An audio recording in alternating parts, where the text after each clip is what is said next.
या अभंगद्वारा जगद्गुरु श्री संत तुकोबाराय आपल्या उपास्य देवतेचा परिचय देतात.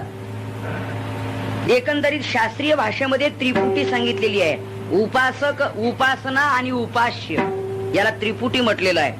करणारा तो उपासक, केली जाणारी उपासना आणि ज्याची केली जाणार आहे किंवा करायची आहे ते उपास्य.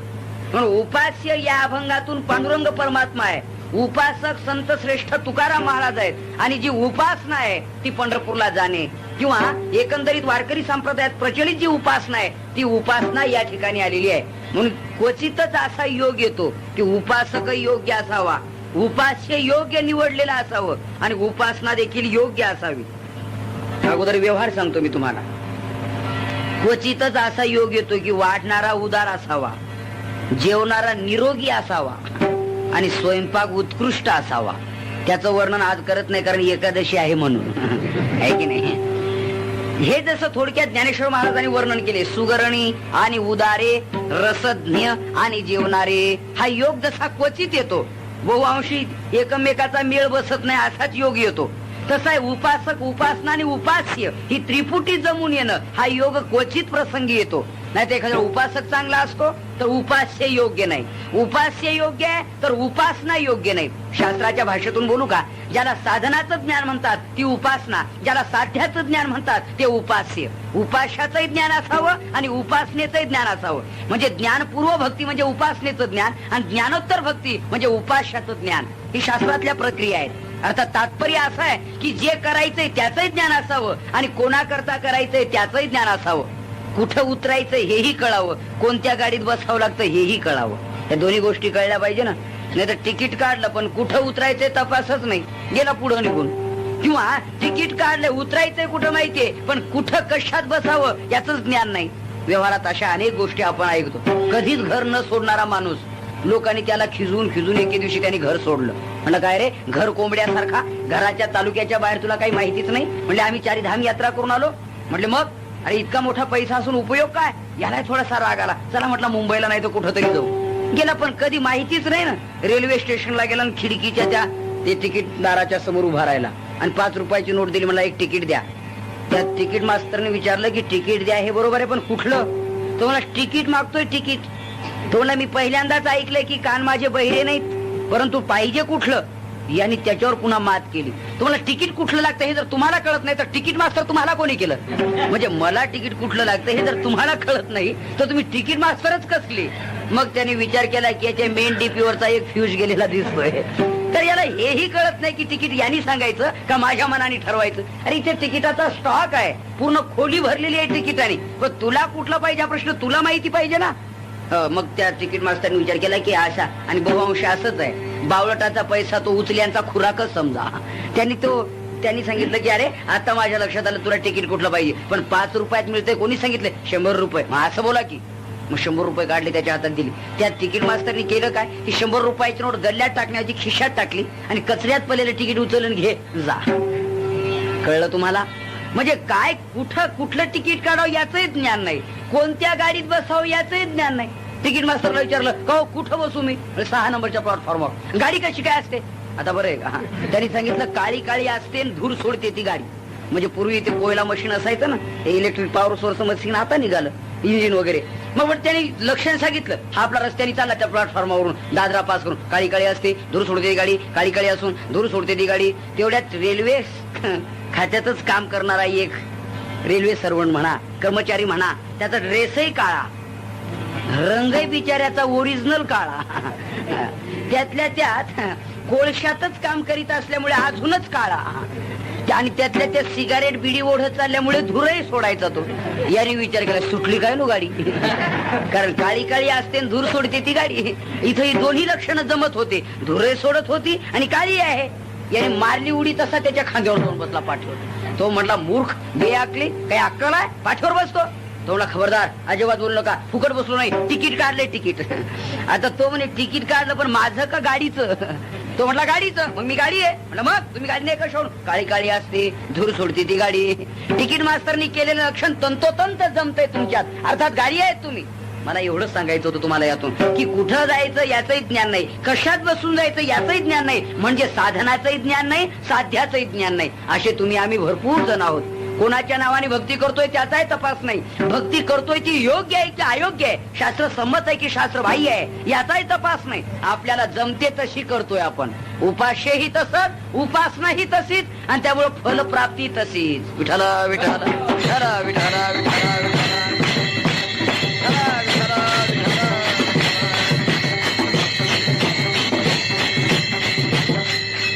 उपासना शास्त्राने सांगितल्याप्रमाणे करावी. त्याचं कारण जरा गीतेच्या 16व्या अध्यायात या.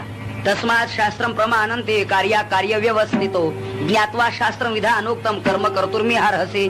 या श्लोकातून भगवंतानी संदेश दिलेला आहे की अर्जुना, तस्मात शास्त्रम प्रमाणन्ते, त्यामुळेच मी तुला सांगतो की तू शास्त्र प्रमाण मान. त्याचं कारण काय? कार्या कार्य व्यवस्थितो, कार्या अकर्याची व्यवस्था ही शास्त्राने लावलेली आहे. म्हणून तुला काय करावं, कार्य आणि अकार्य म्हणजे करण्यास योग्य काय आणि टाकण्यास योग्य काय, काय करावं काय करू नये हे शास्त्राने शिकवलंय. त्याकरता तू शास्त्र प्रमाण मान. पहिल्यांदा शास्त्रावर विश्वास ठेव, नाही तर शास्त्राच्या व्यतिरिक्त जर तू तुझ्या मनानेच भरारी मारू लागला तर ते कसं होईल. जरा एक उदाहरण सांगतो मी तुम्हाला. ज्ञानेश्वर महाराज म्हणतायत, जात्यंधा लागे पिसे मग ते सैरा धावे जैसे, तुझे शहाणपण तैसे दिसत असे. दृष्टांत कळला का या ओवीतून? हो, ऐकता का सगळे? काही काही बिचाऱ्यांना दृष्टांतही कळत नाही, सिद्धांतही कळत नाही. त्यांना एकच सिद्धांत माहितीये, झोप काढणे. आहे की नाही? बरोबर आहे. जरा लक्ष ठेवावं म्हणजे कळतंय. ज्ञानेश्वर महाराज म्हणतायत, कल्पना करा, एक मनुष्य जन्माला आला, जन्मताच त्याला डोळे नाहीत, म्हणजे त्याला जात्यंध जन्मांध म्हणा. डोळे नाहीत पण तारुण्यात आला, आणि तारुण्यात आल्यावर तारुण्याचं वेड लागलं त्याला, आणि जो पळत सुटला ना तो, मग त्याचं ते पळणं जे आहे ते रस्त्याने असेल की रस्ता सोडून असेल? तुमच्या मते काय?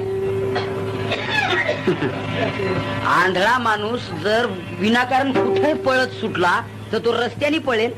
नाही. ज्ञानेश्वर महाराज म्हणतात, जात्यंधा लागे पिसे मग ते सैरा धावे जैसे. आणि जात्यंध माणसाला वेड लागल्यानंतर तो जसा स्वैरतेनं कोणीकडे पळू लागतो, तो रस्त्याने पळून नेमक्या गावाला जाणार नाही. तसं ज्याला ज्ञान नाही त्याची जी भक्ती आहे ना ती अशीच आहे, सैरा धावे जैसे. त्याच्या मनाला वाटेल तिकडं तो पळतो, दिसत नाही. तसे ज्ञानाचे डोळे ज्याला नसतील पण कर्माचे पाय ज्याला असतील म्हणजे भक्तीचे, त्याची वाटचाल होईल पण योग्य दिशेनं होणार नाही. अजून एक उदाहरण दिलेलं आहे.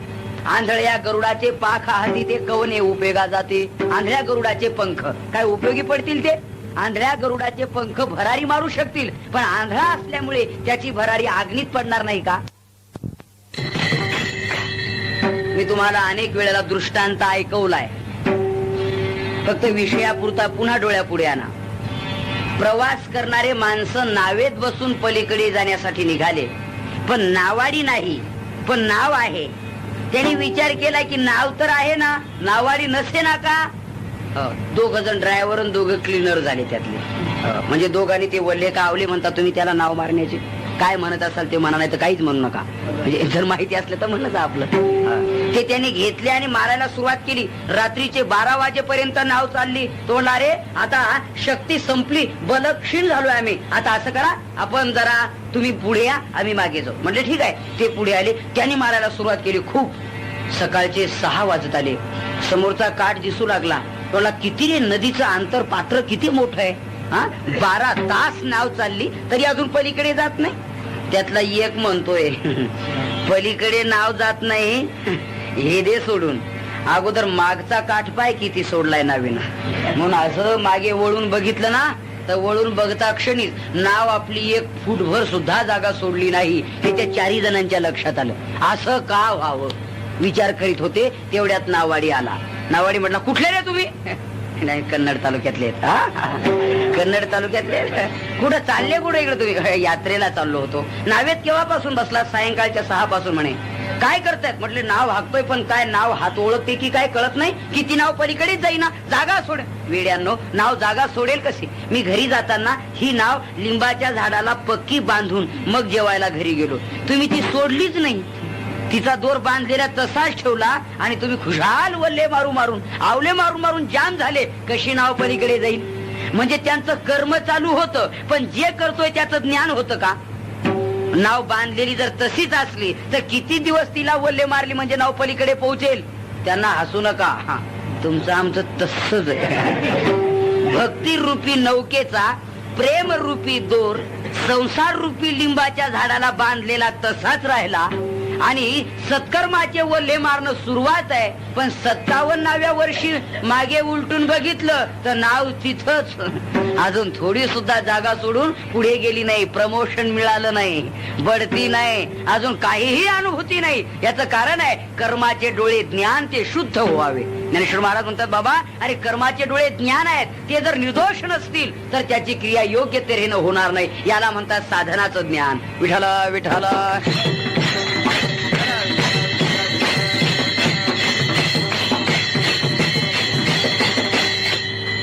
साधनाचं ज्ञान असेल तर तेच साधन तारत आणि साधनाचं ज्ञान नसेल तर तेच साधन मारत. मारक ठरतं मारक, म्हणजे तारकही तेच आणि मारकही तेच, असं ते साधन आहे. साधने घाली ती काळाची ये मुखी, काळाची गर्भवास देखील सुखी, गर्भवास देखील सुखी. साधने घालती काळाची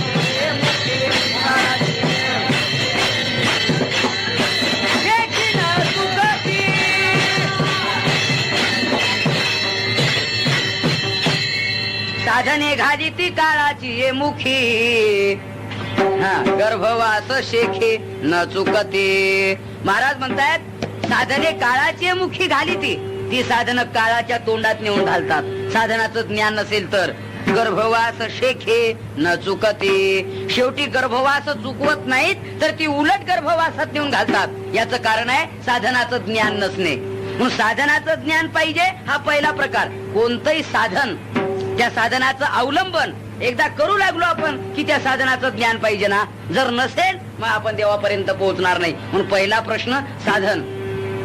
जरा तुम्हाला दृष्टांत सांगतो एक दोन, म्हणजे ज्ञानेश्वरीतच असे काही दृष्टांत आलेत. आपण शास्त्रा वाचून केलेलं कर्म, म्हणजे शास्त्राने नेमकी उपासना कोणती सांगितली ती उपासना आपल्याकडून न होणं, म्हणजे शास्त्रा वाचून केलेलं कर्म. मग ज्ञानोबा राय त्याच्यावरती एक दोन 3 उदाहरणं सांगतायत. ते म्हणतात, कल्पना करा, दूध वाढीता ठावो पावे ते उतोरी जाय स्वभावे. हो, एखाद्या चुलीवर दुधाचं भांड ठेवलं, जाळाचं प्रमाण वाढलं म्हणजे दूध उतू जात. मग दुधाचा नाश झाला, दुधाचा व्यय झाला, दूध आपल्या हातून गेलं, पण ते काही सत्कर्मात जमा झालं का? बर, चुलीत पडलेल्या नंतर मग जर तुम्ही म्हणू लागले कृष्णार्पण, अशी काही माणसाला सवय आहे. गंगेत पैसे पडले कृष्णार्पण, राखेत दूध पडलंय आता ते पुन्हा चहाच्या उपयोगाचं नाही ना. कृष्णार्पण म्हणजे कृष्ण इतका वेडा आहे, कृष्ण एवढा लाचार आहे तुमच्या दुधासाठी. ज्याच्याकडे 9 लाख गायी आहे त्याला तुमच्या राखेत पडलेल्या दुधाची गरज आहे. म्हणजे तात्पर्य असं आहे की ते दूध गेलं पण उपयोगी पडलं नाही, पातेल्याच्या पातेलं गेलं. बर, त्याच्या उलट त्यातला एकच कप भर दूध जर एखाद्या वारकऱ्यांच्या घरी एकादशीच्या दिवशी नेऊन दिला असतं की वारकरी वा आज तुम्हाला उपवास असेल, किमान 1 कप का होईना एक दूध माझ्याकडून तुम्हाला मी देत आहे, तुम्ही त्याचा उपयोग करा, तर ते सत्कर्मात जमा झालं असतं, त्याचं पुण्य त्याला मिळालं असतं. म्हणजे शास्त्रा वाचून केलेलं कर्म होतं पण त्याचा मोबदला मिळत नाही. जरा त्याचं दुसरं उदाहरण सांगतो. मुलाचं बापाचं भांडण झालं, हो म्हणा, म्हणजे झालं असं समजा. भांडण झाल्यानंतर तो बाप म्हटला, बस तू माझ्याशी भांडतोस ना, तुझ्या करता मी आतापर्यंत पंढरपूरची वारी केली नव्हती, आता मी जातो ज्ञानेश्वर महाराजांच्या पालखी सोहळ्यात पायी पायी. तो गेला राग आणि ज्ञानेश्वर महाराजांच्या पालखी सोहळ्यात त्याने वाटचाल केली. त्याचा परिणाम एक पाय एक त्या माऊलीच्या रस्त्याने जर टाकला तर अनंत पुण्य प्राप्त होतं. पावला पावलात यज्ञ तयार होतो असं त्याचं वर्णन आहे. नाम घेता वाट चाले यज्ञ पाऊला पाऊले, नाम घेता वाट चाले. एक नाव घेऊन एक वाट चालीचा एक पाऊल टाकला तर पावला पावलात येत नाही, त्यांना पुण्य मिळालं पायी जाण्याचं. त्याच्या उलट बापाचं मुलाचं भांडण झाल्यावर मुलगा म्हटला मी 2 महिने तिकडच भटकतो, ते तिकडच भटकलं, जा इकडे जा तिकडे, फिरला तोही फिरला हाही, पण याची योग्य दिशेनं वाटचाल म्हणून पुण्य मिळालं. त्याचं फिरणं झालं पण पुण्य मिळालं नाही. दृष्टांत हा सिद्धांतासाठी आहे. तसं सत्कर्म जे केलं जातं त्याला शास्त्राची जोड पाहिजे. म्हणजे आपण जे करतोय ते योग्य आहे की अयोग्य आहे हे तुलना करून बघितलं पाहिजे. आपल्या मनानेच जर केलं तर कर्म होईल, पण त्या कर्माचं फळ पुण्य रूपाने मिळणार नाही. म्हणून पहिल्यांदा साधनाचं ज्ञान एक. आता दुसरा प्रकार साध्याचं ज्ञान. आपण भक्ती कोणाची करतोय, तो कसा आहे, आपण केलेली भक्ती त्याला पोचते का, हीच त्याला भक्ती कारणीभूत आहे का, ही भक्ती त्याच्या आवडीची आहे का अनावडीची आहे, त्याला आवश्यक आहे की अनावश्यक आहे, याचा विचार म्हणजे साध्याचं ज्ञान. तुमच्या आमच्या बाबतीत संतांनी एक प्रमाण सांगितलंय, शंख करीशी ज्याच्या नावे त्याचे नावाची नाही ठावे, त्याचे नावाची नाही ठावे. ज्याच्या नावाने आपण रात्रंदिवस शंख करतो ना, त्याचं नाव गाव याला काही माहिती नाही. असं काही वेळेला घडतं. गतानुगतिको लोको न लोको पारमार्थिक आव्हानुकालिक मात्रेण कथम येताम्र भाजनम. शास्त्रकार म्हणतायत असं काही वेळेला घडतं. गतानुगतिको लोको ते करतायत म्हणून हे करतायत, पण ते का करीत होते हा का करतोय तपासच नाही. मी मागे कधी काळी व्यवहारातलं उदाहरण तुम्हाला सांगितलं असेल. एकाचे वडील जरा खूप जाड होते, शरीराने स्थूल होते. ते जेवणासाठी पाटावर बसले की स्थूल माणसाचा काष्ण धोत्राचा ऑटोमॅटिक सुटायचा. तो जेवणासाठी त्या पाटावरती बसले की त्यांचा काष्ट असा सुटून जायचा. करता करता करता पुढे चालून ते वडील वारले. वारल्यानंतर तो मुलगा सोळ लावून जेवायला बसायचा, धोतर नेसून बसायचा. पण तो काय करायचा, तो पहिल्यांदा काष्ट हाताने सोडायचा आणि मग बसायचा पाटावर जेवायला. एक दिवस गेला, दुसरा दिवस गेला, तिसरा दिवस गेला. एक दिवस त्याचा मित्र त्याच्या भेटीसाठी आला. सहज म्हणला काय चाललंय, वडिलांच्या पश्चात याचं बघूया. बाळासाहेब कसं काय चाललंय, म्हणला चांगलं चाललंय. पण काय रे हे काय, एक काष्ट सोडला मग जेवायला बसला. तो आमचे वडील असंच करीत होते. वेड्या तुझ्या वडिलांचा सहज सुटत होता, तो मुद्दाम सोडून मग बसतो. म्हणजे ते का करीत होते, तू काय करतो, पण गतानुगतिको लोक त्यांचं पाहून यानी करणे. पण ते काय करीत होते आणि हे काय करतायत याचा मेळच नाही. असं बहुअंशी जगात अशी अनेक उदाहरणं आहेत. तुम्ही बघा, आळंदी पंढरपूर सारख्या तीर्थक्षेत्राच्या ठिकाणी जर एखादे मोठे नामवंत कीर्तनकार असले तर त्यांना इकडून तिकडे जर कीर्तनासाठी जायचं ठरलं तर काही लोक दर्शनासाठी गर्दी करतात. मग त्यांनी दर्शन घेतलं, यांनी दर्शन घेतलं, खूप लोक दर्शन घेत आहेत. त्यांच्या बरोबर जे असतात ना सेवक वगैरे ते ती गर्दी फाकून त्यांना तिथून लवकर काढतात, कारण त्यांना कीर्तनाच्या वेळेत तिथं हजर करायचं असतं. मग ती गर्दी फाकून त्यांना एकदा काढून घेऊन गेले. मग यांची चर्चा चालते, काय रे म्हटले काय, खूपच लोक पाया पडले आहेत. मग तू, मग मी घेतलं पडून. पण तो म्हणे तू पाया पडला, पण कोणते महाराज होते, मला कोणाला माहिती कोण महाराज होते. अरे मग पाया कसा काय पडला, म्हणजे सगळेच पडत होते, आपण घेतलं पडून. हा जो प्रकार आहे ना, गतानुगतिको लोको न लोक पारमार्थिका, तसं साध्याच्या बाबतीत तसंच आहे. आपण ज्याची उपासना करतोय त्याचं ज्ञान आहे का जर विचारलं तर मोठा गहन असा प्रश्न आपल्या डोळ्यापुढे निर्माण होतो. म्हणून संत सांगतायत आपण ज्याची भक्ती करायची ना त्याचं पूर्ण ज्ञान पाहिजे. म्हणजे आपल्याला ओळख पाहिजे की तो कसा आहे, तो कशाने मिळतो, यापूर्वी या साधनाने तो कधी मिळालेला आहे का कोणाला, त्याची काही उदाहरणं तुमच्या जमेत आहेत का, आपण केली भक्ती देवाला आवडते का, भक्ती नाम परमात्मा स्वरूप कसं काय आहे याचं पूर्ण ज्ञान, याला साध्याचं ज्ञान म्हणतात. म्हणून साध्याचं ज्ञान आणि साधनाचं ज्ञान ही दोन ज्ञान असणं हे भक्तीमध्ये एक महत्वाचं लक्षण गणलं जातं. विठ्ठल विठ्ठल टाळ्या वाजवा, टाळ्या.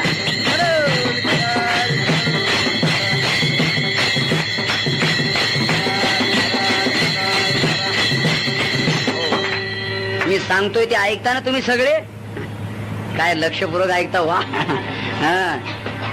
साधनाचं ज्ञान आणि साध्याचं ज्ञान ही दोन्ही ज्ञान सांगितले मी तुम्हाला. आता जगाकडे संतांनी बघितलं, जे उपासना करीत नाही त्यांचा प्रश्न सोडा, त्यांना ईश्वर प्राप्ती झाली काय, झाली नाही काय. आपण व्यवहारातले उदाहरण पाहतोच नेहमी. जो कष्टच करत नाही त्याच्या शेतीत पीक निघालं काय, न निघालं काय. पण एखादा फार आतोनात कष्ट करतो पण उत्पन्न काही निघत नाही, त्याच्याबद्दल थोडासा विचार.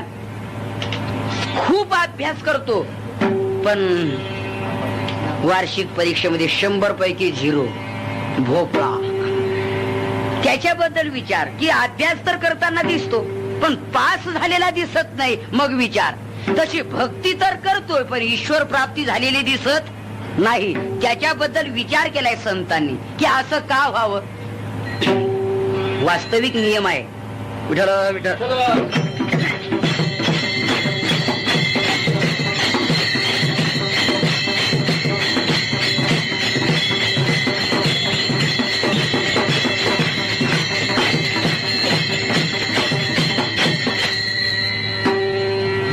असा आहे की साधन केलं की साध्य मिळतं. मग ते व्यवहारिक असो वा पारमार्थिक. मग या ठिकाणी साधन तर करतायत, मग साध्य का मिळत नाही, त्यामध्ये शंका निर्माण होते. बरोबर आहे. मग संतांनी विचार केलाय साधनाचा अवलंबन करूनही साध्य मिळत नाही, त्या अर्थी यांचं साधन कुठंतरी चुकत असलं पाहिजे. तुमच्या लक्षात येत नाही ना मी बोलतोय हे? त्याच कारण की कुठंतरी चुकत असलं. अहो सकाळपासून संध्याकाळपर्यंत विहिरीवर मोठ चालू आहे. बैल चांगले, मोठ फाटकी नाही, पाणी भरपूर आहे. बर मोठ हाकणारा मोटकरी आळसी व्यसनी नाही, तरी पण उसापर्यंत पाणी पोहोचत नाही. समजाव पाठ कुठंतरी. हा आता कळलं का? हा कुठंतरी काहीतरी भानगड आहे, कुठंतरी चुकतंय. त्याच्याशिवाय असा प्रकार घडला नाही. सिद्धांतच आहे तो. साधन करूनही साध्य प्राप्त होत नाही म्हणजे साधन कुठंतरी चुकत असलं पाहिजे. अजून एक उदाहरण सांगतो मी तुम्हाला, नाहीच कळलं तसं तर. एक साधू महाराज असं म्हणतात की ते नारळ द्यायचे, म्हणजे ज्यांना मुलबाळ होत नाही त्यांना जर नारळ दिला तर त्यांना मुलं व्हायचे, असा बऱ्याचशा जणांचा अनुभव. त्याप्रमाणे एक माणसांनी ऐकलं किंवा त्यांचा नारळ प्रसाद आणला म्हणजे माणसाला मुलबाळ संतान होतं. निपुत्रिक राहण्यापेक्षा चला आपण सुपुत्रिक होऊ. मग तो झाल्यानंतर तो काही का करीना आपल्याला पण असला तर बरं.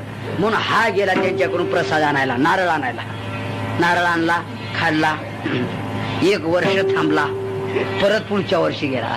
महाराज काहीच उपयोग नाही, मुलबाळ झालं नाही. नाही, साधू महाराज म्हटले असं तर कधी घडलं नाही. माझा जो प्रसाद आहे, नारळ आहे, तो आतापर्यंत कधीही निष्फळ ठरला नाही. ते फळच आहे, निष्फळ झालंच कसं काय? पुन्हा त्यांनी अधिक त्यांचं जे तप सामर्थ्य आहे तिथे एक वटून मंत्रोपचाराने भारून मंत्रून तो नारळ दिला. जा आता निश्चित परिणाम होईल. 2 वर्षांनी पुन्हा हजर. महाराज काही परिणाम नाही. साधू महाराज म्हटले असं तर कधी व्हायला नको, पण होतंय, त्याच्यात काहीतरी भानगड आहे. मग काय होतं तरी काय? मग त्यांनी विचार केला. म्हणजे काय रे बाबा? म्हणजे काय ते जाऊ दे, पण मी तुला असं विचारतो, आतापर्यंत माझ्याकडे नारळ मागण्यासाठी येत होते ते जोडी जोडीनच येत होते, तू नेहमी एकटाच येताना दिसतोय. तो ना मी जोडी आणू कोणाच, लग्नच नाही आपलं झालं. आता काय?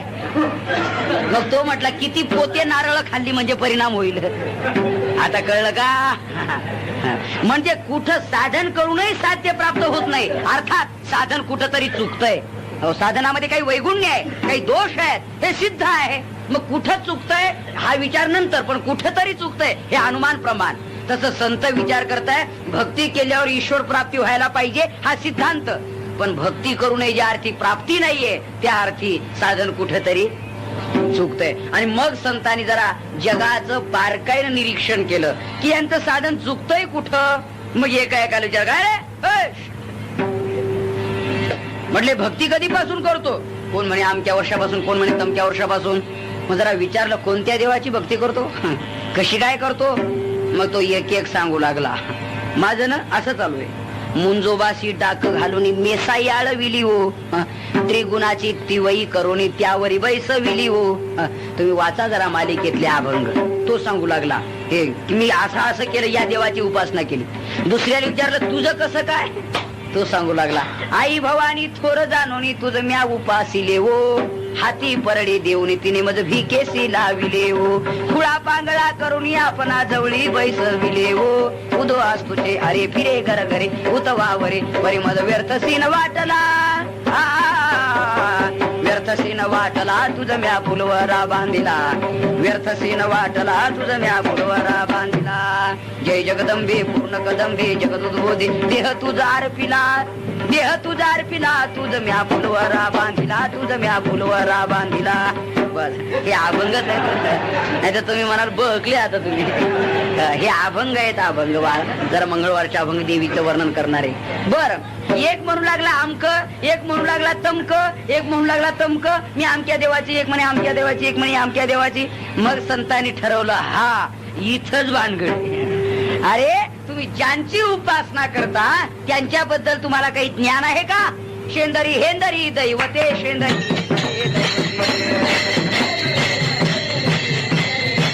कोणती तुझी भूते येते कोणती तुझी भूते आपुल्या पोटाची रडते मागची तिथे अवदान आपुल्या पोटाची रडते मागची तिथे अवदान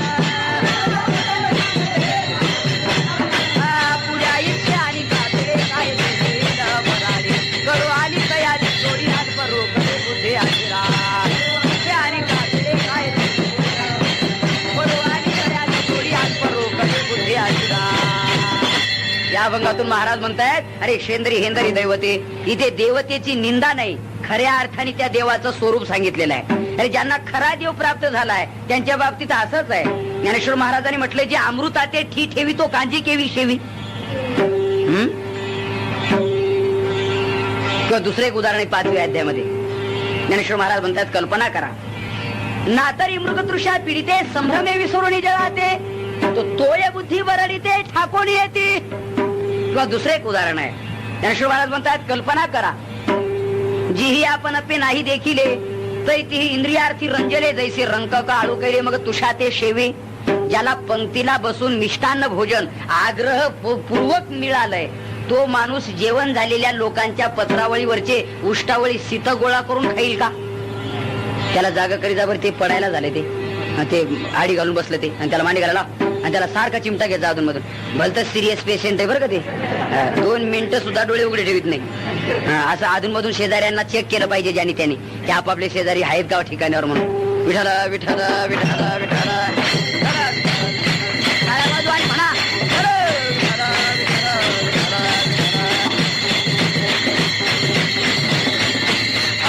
कुठपर्यंत आलोय आपण.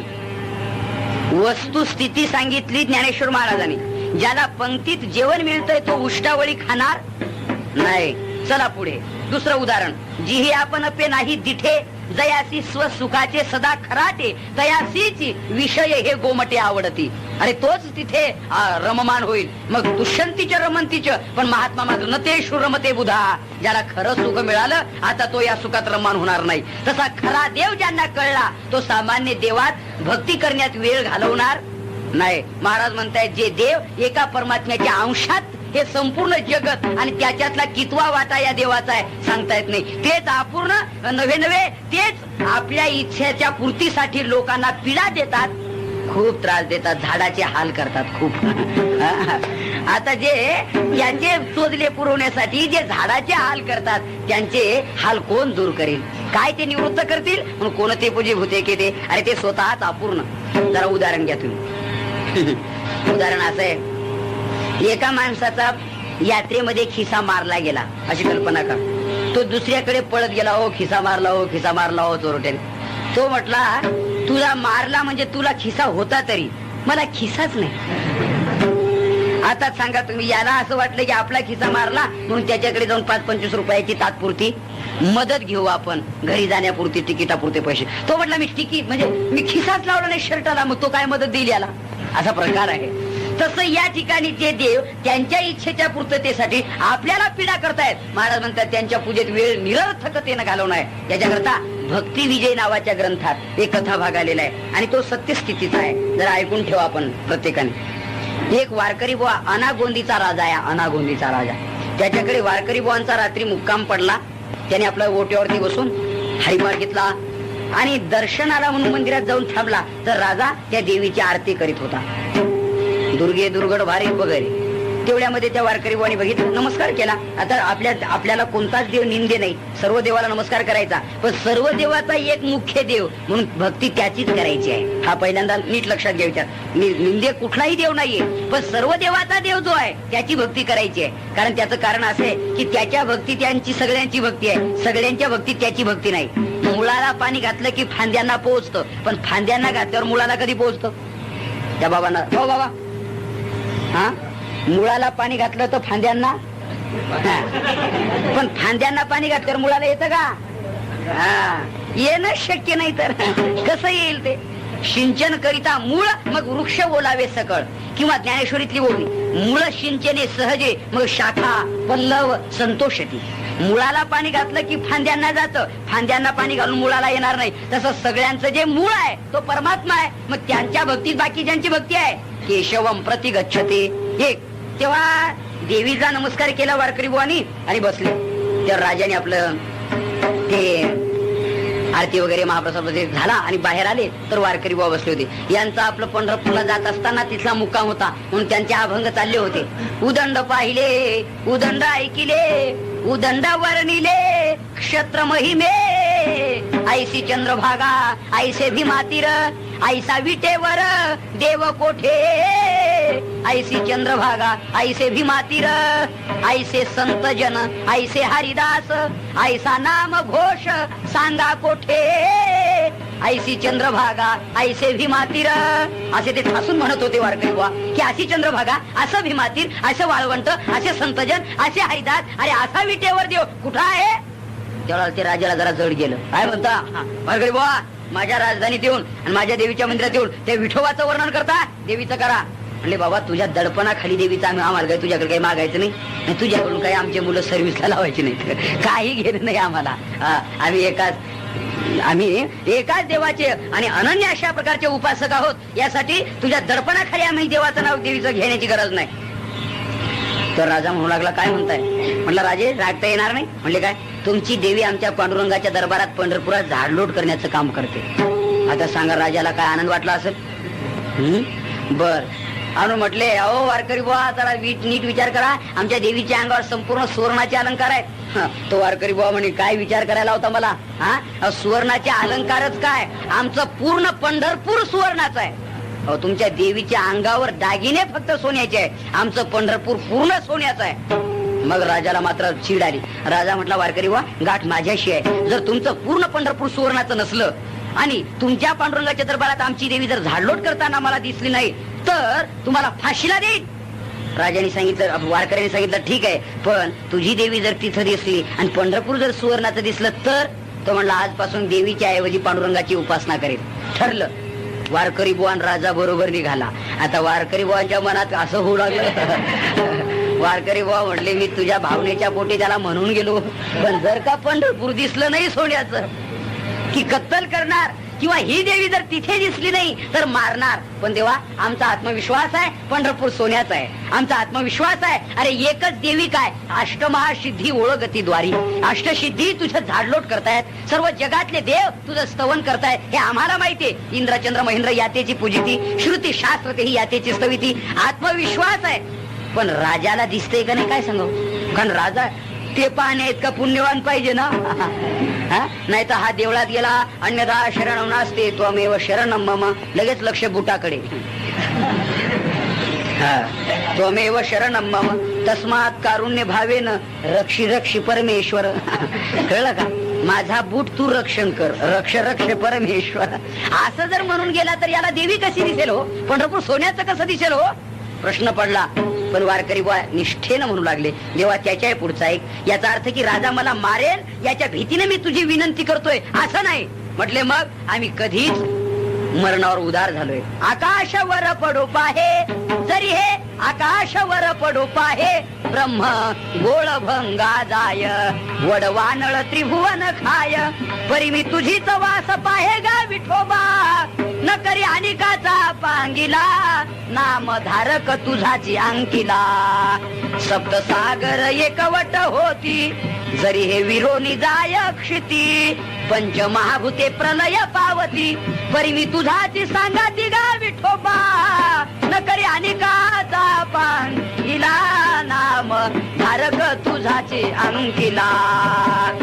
हो वाटेल ते हो, मी भक्ती सोडणार नाही, मरणाला घाबरतोय का मी. पण लोक म्हणतील वारकरी या पंढरपूरचं ब्रीद धरून मरून गेला, पण तसं पंढरपूर नाही, असा तुझा अपप्रचार होऊ नये म्हणून याला दाखव पंढरपूर सोन्याचं आहे म्हणून. आणि खरंय मी व्यवहारात 1000 वेळा तुम्हाला उदाहरण सांगितलंय. हुशार बाई मालकाला कधीच म्हणत नाही मला असं पातळ आणा तशी साडी आणा. ती म्हणते फाटका असू द्या ना, तिरंगी झेंडा असू द्या ना, 10 ठिगळा असू द्या त्याला, अहो 100 गाठी असू द्या ना, मी नेसायला तयार आहे. पण तुम्ही जरा लक्षात घ्या तुम्हाला 4 चौघात नेहमी बसावं लागतं. लोक म्हणतील कोणाची रे मंडळी, म्हणजे रावसाहेब. काय अक्कल आहे त्या रावसाहेबांना. आणि काय जर स्वतःच्या अंगावर नीळ टिनोपाल कडक इस्त्रीचे कपडे आणि बाईच्या अंगावर फाटकं पातळ असं तुम्हाला लोकांनी म्हणू नये. वाटत असेल तर 500 रुपयाची पॉलिस्टरची साडी आणा, नाही तर आपलं काही म्हणणं नाही. सुशिक्षित पॉइंट आहे. कारण मी तरी फाटकं म्हटलोय, त्याला पुरावा आहे. तुका म्हणे नग्न भाज तरी ती लाज स्वामीसी, नग्न भाज ती लाज स्वामीसी. तसं देवा तू माझा स्वामी, मी तुझा रंग पाहता न दिसे वेगळी क. तू स्वामी आहे आणि मी तुझा रंग आहे. मग तुझं स्वामी पण राखण्यासाठी तू याला पंढरपूर सोन्याचं दाखव. मी मरणाला घाबरतोय म्हणून विनंती करतोय असं नाही. असं वारकरी बुवा आर्ततेनं देवाचा धावा करतायत. परिणाम काय दिसला तो ऐका. शिवेपर्यंत आले त्या पंढरपूरच्या आणि उंच जागेवर आल्याबरोबर एकदम हेच दिसलं. झळझळीत सोनं सळा, झळझळीत सोनं सळा.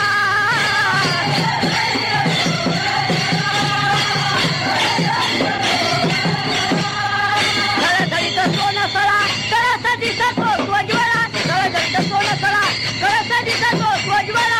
बरवे बरवे पंढरापूर, बरवे बरवे पंढरापूर.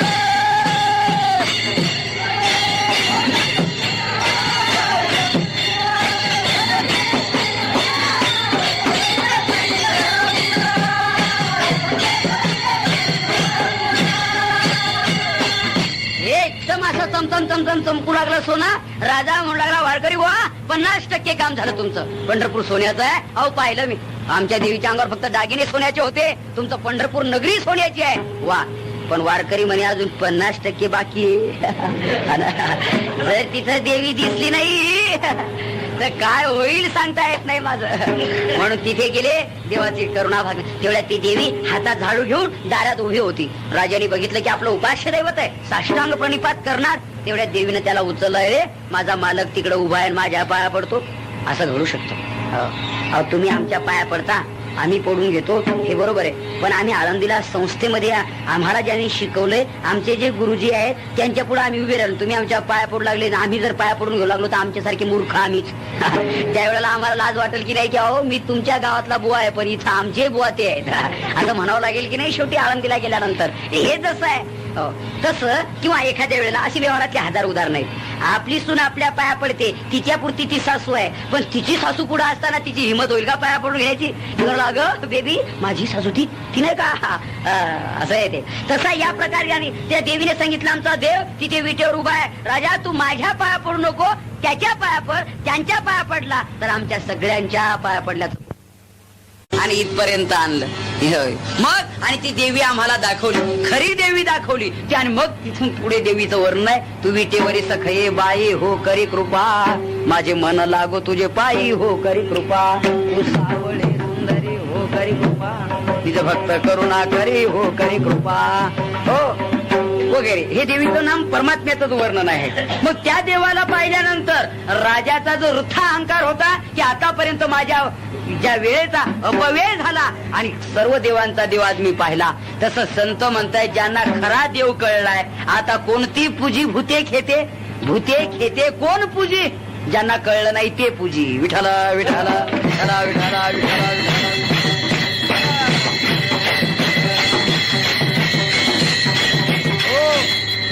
मग महाराज म्हणताय तुम्ही ज्यांची भक्ती करता ती देवत सामान्य आहेत. म्हटलं असं अल्प रोकडी अशी आहेत ती. बर उपासना करतात ती चुकीची, जे देव आहेत ते चुकीचे. पण देवाच्या बाबतीत असं आहे किती देवन किती, आणि काही वेळेस असा प्रकार आहे कशाचं तरी बावलं करायचं, कुठंतरी मांडायचं, काहीतरी त्याला व्हायचं आणि मग काहीतरी व्हायचं. काही मिळत नाही ना त्याचा. देव कशाचा तरी, कुठल्या तरी धातूचा, काहीतरी त्याला नाव, काहीतरी त्याची पूजा, काहीतरी मागायचं, तपासच नाही. शिळा तांब्याचं बाहुलं केलं, पाट मांडोनी वरी बैसविलं, गंधा अक्षता झाकोळीलं, मना येईल ते नाव ठेविलं, कसे या जनाची लागले वेळ. एकनाथ महाराजांचं भारूड आहे पण सत्यस्थिती आहे. ज्ञानेश्वर महाराजांच्या ओव्या आहेत. माझी मूर्ती निफजवी ती घराच्या कोणी बैसा, आपण देवदेव तीर्थाचीच आहे. बर नित्य आला तर माझे काजी कुलदेवता लागी भजे वगैरे ज्ञानेश्वर महाराजांचं वर्णन आहे. तुकोबाराय देखील म्हणतात ते, किंवा ज्ञानोबारा कुणबट कुळवाडी आना देव मांडी, हे तर तुम्हाला जवळ माहितीच असेल.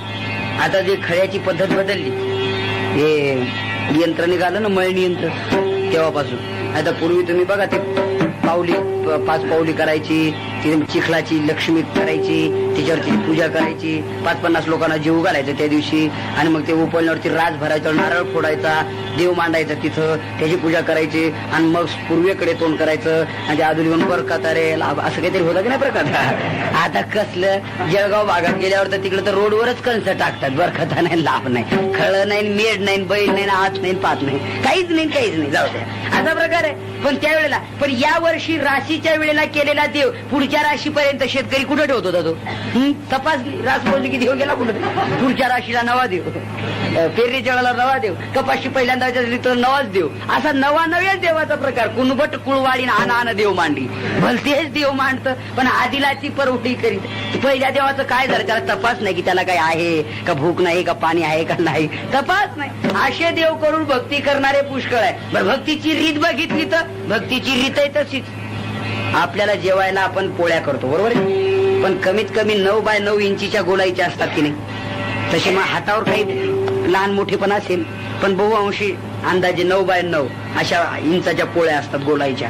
पण देवाला नैवेद्य करतो ते किती बाय कितीचे असतात कधी बारकाईने आपण बघतच नाही. पण खऱ्या अर्थाने जरी विचार केला, त्याला काही भागात नैवेद्य म्हणतात, काही भागात त्याला चांदक्या म्हणतात. तळाताच्या मधला आकार म्हणजे नैवेद्य. पण त्याच्यात किती पुरण असतं? बर, तिथं लाटायचं नाही, दाबलं की झालं नैवेद्य असं. बर, ते नैवेद्य करून सगळे ताटात ठेवलेले असतात असे रांक मध्ये, लाईन मध्ये. त्याच्यावरती भात किती एक शीत करून ठेवायला. त्याच्यावर भजे, पूर्ण भजा एकात नैवेद्यावर असतो का? नाही, एक भजा कुरतडून सगळा भजात एक भजान सगळ्यांची मजा, म्हणजे सगळ्या देवांच्या वाट्यावर एक भजा. मी म्हणतो एका नैवेद्यावर एक भजा ठेवला तर मारुत्र्याला अजीर्ण होईल का तो? ज्याला अशोक बागेतले सगळे फळं पचवता आले रावणाच्या, त्याला भजा पचणार नाही का तुमचा? पण तो भजा इतका. कुरडई देखील तशीच, एक टंगड घ्यायचं ती कुरडून सगळ्या नैवेद्यावर. तुपाचा प्रकार तर त्याच्याही पुढे, त्याचं वाटीनं टाकायचं नाही प्रत्येक नैवेद्यावर. वाटी तुपाच्या वाटीत बोट बुडवायचं आणि तुप असा पूर्ण वेढा त्या तुपाचा. आता किती वाटेल येत असेल त्या प्रत्येक देवाच्या, तुम्ही बघा असा नैवेद्य. बरं, तो नैवेद्य देवाला नेताना ज्या मुलाजवळ द्यायचा आहे त्याने आंघोळ केली का त्याचा तपास नाही. ते बैर दिशून केव्हा आलं त्याचा मेळ नाही. ते असं करतं, हे जा नैवेद्य घेऊन चाललं आपलं ते नैवेद्य. त्यातले तरी इकडे तिकडे पाहत एखादं खातही ते. तसंच देवाला नाही, पण तसा का होईना पण ठेव नको, दाखवून घेऊन ये. पुन्हा ते देवाला म्हणतं पाहिला का, पाहिला, चाला. असा प्रकार आहे. अशी भक्ती चालू आहे. तसे देव निवडलेत. किती वर्ष भक्ती केली म्हणजे प्राप्ती होईल? प्रश्न. विठाला विठाला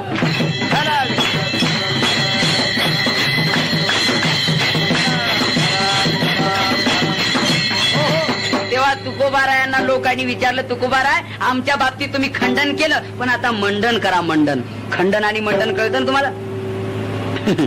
नाही कळत तर बरं. खंडन याचा अर्थ करणं सोपं आहे, पण मंडन करणं अवघड आहे. खंडन म्हणजे काय? एखाद्या माणसाने सांगितलं अजे भात स्वयंपाक जमला नाही, खंडन. पण ती बाई म्हणू लागली असं करा, थोडस पिठलं करून पाहावं. आम्हाला काय येतं? मग गुपचूप खा. जर येत नसेल तर मग गुपचूप. म्हणजे मंडन करणं म्हणजे करून दाखवणं. पुन्हा बरोबर कसं आहे तो करणं, याला मंडन म्हणतात. तुमचं जमलं नाही हे खंडन कोणी करत? जमलं नाही. मी आता यांना म्हटलो बागेला पखवाज अजिबात जमला नाही. ते जर मला एखादा बोलू मला नाही वाजत, मग गुपचूप कीर्तन करा. मंडन करता येत नसेल तर खंडन करण्याचा अधिकार पोहोचत नाही. वेगळ्या वेगळ्या कुठल्याही क्षेत्रामध्ये घ्या तुम्ही, म्हणजे खंडन आणि मंडन जमलं पाहिजे तर जमतं ते. तसं तुकोबाराय लोकांना, म्हणजे लोकांनी तुकोबारायांना विचारलं, महाराज आम्ही देवतेची उपासना करतो, आमच्या उपासनेचं आणि आमच्या उपास्य देवतेचं तुम्ही खंडन केलं, पण आता मंडन करा की मग तुम्ही कोणत्या देवाची भक्ती करता आणि कोणत्या देवाची भक्ती करणं योग्य आहे त्याला म्हणतात मंडन. विठाला विठाला.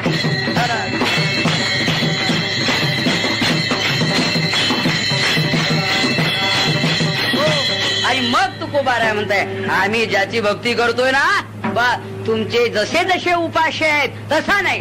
तैसा नव्हे नारायण, तैसा नव्हे नारायण. जगव्यापक जनार्दन, जगव्यापक जनार्दन. तुका म्हणे त्याचे करा चिंतन, तुका म्हणे त्याचे करा चिंतन. चरण येते सकळ आपुल्या इथे आणि का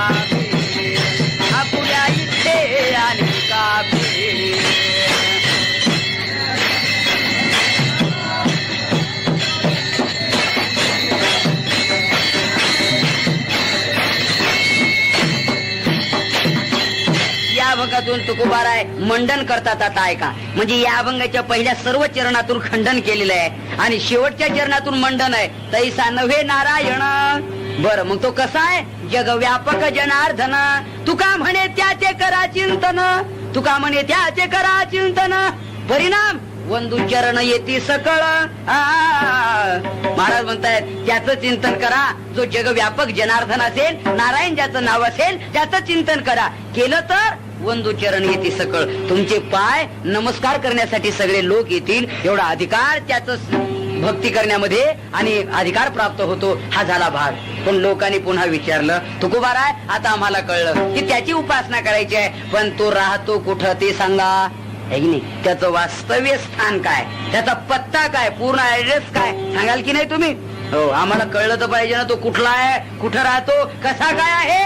तेव्हा तुकोबाराय त्याचं वर्णन करताना महाराज म्हणतात, आम्ही खऱ्या अर्थाने ज्याची भक्ती करतोय, ज्याचे दास झालोय, त्याचं वास्तव्य पंढरपुरात आहे. आम्ही ज्याचे दास, आम्ही ज्याचे दास,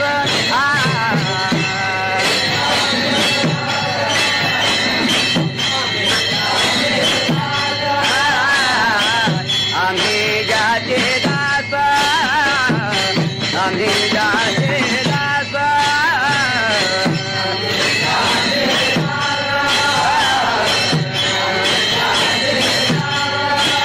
त्याचा पंढरी वास, त्याचा पंढरी वास, तुहा देवाचाही देवा, तुहा देवाचाही देवा,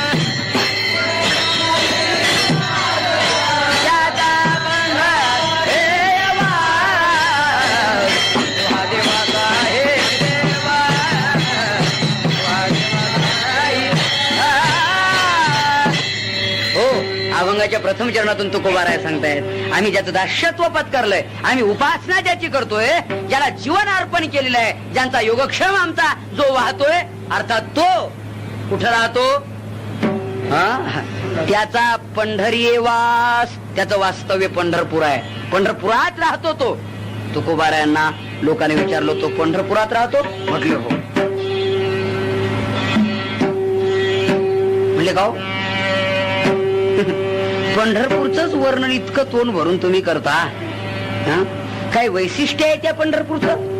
तुकोबाराय म्हणतात, पंढरपूरचं वैशिष्ट्य असं आहे की सर्व तीर्थाची आणि पंढरपूर तीर्थक्षेत्राची तुलना करणारे बरेचसे अभंग आहेत. एक त्यातला प्रकार म्हणून सांगतो मी.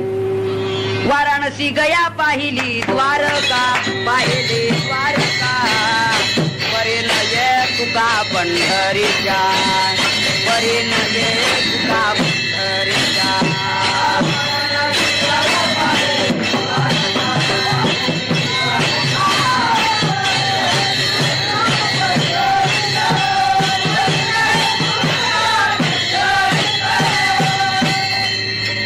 विशेष म्हणजे तुकोबाराय पाहिली म्हणतात.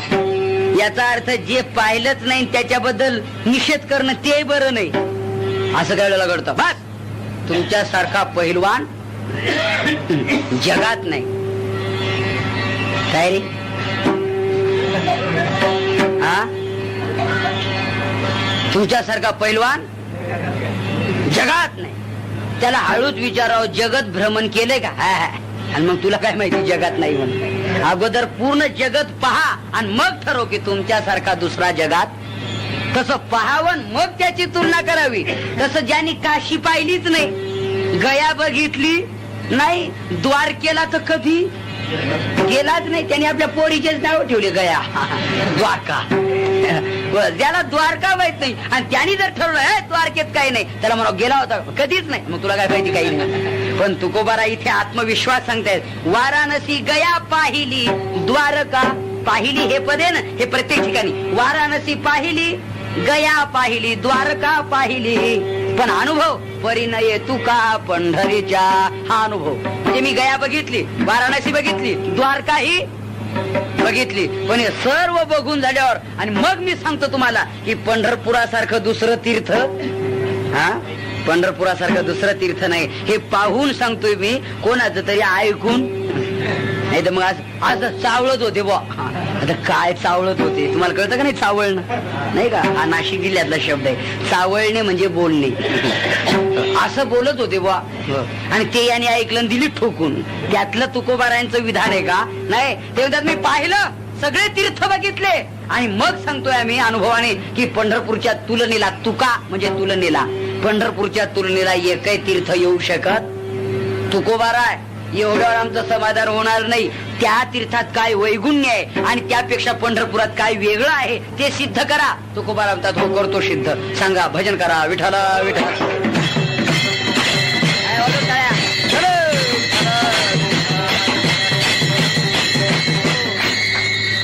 तुलना करताना तुकोबाराय म्हणतायत. उदाहरण घ्या जरा. काशी आहे, काशी म्हणजे वाराणसी. वाराणसी माणसाला मोक्ष देते. जरा ऐकता ना तुम्ही सगळे. पण काशीत गेल्याने मोक्ष मिळत नाही. हा, काशीत मेल्याने मोक्ष मिळतो ज्यांना लागत असेल. कारण मी प्रत्येक बोलण्याला पुरावा सांगतोय. ज्ञानेश्वरीच्या 12व्या अध्यायात त्याला पुरावा आहे. मोक्ष देवनी उदार, ही ओवी लक्षात घ्या. मोक्ष देवनी उदार काशी होय कीर, परी वेचने लागे शरीर तिये गावी. अर्जुना, काशी मोक्ष देण्यात उदार आहे. ती माणसाला मोक्ष प्रदान करते. पण काशीमध्ये मरावं, काशीत गेल्याने मोक्ष मिळाला असता तर किती लक्झरी बसेस चालू आहेत आता. पूजा ट्रॅव्हल्स, अंबिका ट्रॅव्हल्स, आमका ट्रॅव्हल्स. जातात, ऍक्सिडेंट होतं, मरतात. काही नाकातलं गळ्यातलं विकून परत येतात. असे काही प्रकार आहे. मग यांना सगळ्यांनाच मोक्ष का? नाही. काशीत गेल्याने मोक्ष नाही, काशीत मरावं लागतं. तिथे मेल्याने मोक्ष मिळतो. मग तुम्ही म्हणाल मग तर बरं आहे, चला उद्या मरण का होईना पण मोक्ष मिळतोय ना. पण त्याच्या पुढे जाऊन सांगतो मी, काशीत मरणंही सोपं नाही. काही माणसं मरायला तिथं जातात पण नेमक्या वेळेला घरी येतात. एका माणसाने ठरवलं आपली तब्येत नेहमी बिघडते, रिटायरमेंट आहोत आपण, मुलगा ताब्यात कारभार सांभाळणारा झालाय, आपण चला काशीला जाऊन 1-2 वर्षात आता आटपून घेऊ, मरून मोक्ष मिळेल आपल्याला. गेला काशीत, घर करून राहिला. बस मनी ऑर्डर इकडून मागवायचा आणि तिथे व्यवस्थित. आता काम नाही, धाम नाही, चिंता नाही, तळमळ नाही. आणि तिथलं आरोग्य त्याला मानवलं, वातावरण मानवलं, सफरचंदासारखा पडला. तब्येत अशी स्ट्रॉंगच्या स्ट्रॉंग झाली एकदम. शर्टाचं कापड शिवताना शर्ट प्रत्येक वेळेला 2-2 इंच वाढायचंच त्याचं माप. असा प्रकार झाला. शेवटी 10 वर्ष गेले. 10 वर्ष गेल्यानंतर एकुलता एक मुलगा होता घरी, त्याची तब्येत बिघडली. त्याने काढलेले तीर्थरूप दादांचे चरणी, वडिलांचे चरणी, चिरंजीव बाळासाहेबांचा साष्टांग दंडवत पत्रास्कारण.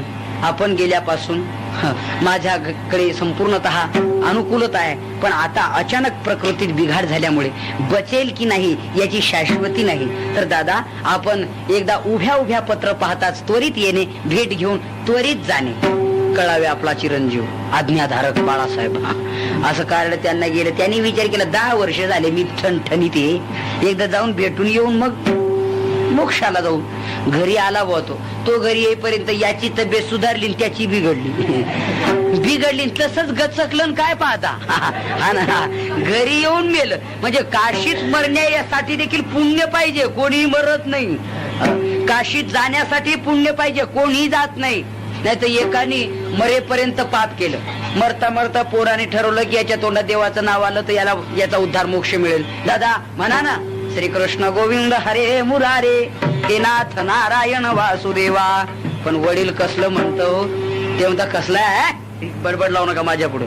शेवटी मुलांनी युक्ती केली की याला युक्तीने आपण म्हणायला लावू. एक साखरेच्या पोत्याला थोडस छिद्र पाडलं, साखर तिथून सांडताना दाखवली की हा म्हणेल अरे राम, त्या पोत्याला शिवा. म्हणजे मुलाचं नाव राम ते एक येईल आणि शिवा त्या पोत्याला म्हणण्यात भगवान शंकराचं नाव येईल. अशी गेली युक्ती. पण म्हातार त्याच्याही पुढे परीक्षा देऊन उत्तीर्ण झालेलं होतं. त्यांनी सांगितलं तेच, पण मात्र दोन्ही नावं वगळले. अरे कार्ट्यांनो, पोत्याला टाचे मारा. रामय वगळला आणि शिवाय वगळला. आणि असं म्हणता म्हणता प्राण दिला, पण राम आणि शिव येऊ दिलं नाही. शेवटी पोरं अति धार्मिक होते. त्याने विचार केला याचं प्रेत का होईना आपण काशीला नेऊ, हाडे हाडे त्याच्यावर संस्कार होतील. नेल बुवा. त्यावेळेला टॅक्सी, एसटी, काही रेल्वे, काही खांद्यावरती आपलं राम बोलो राम, राम बोलो राम.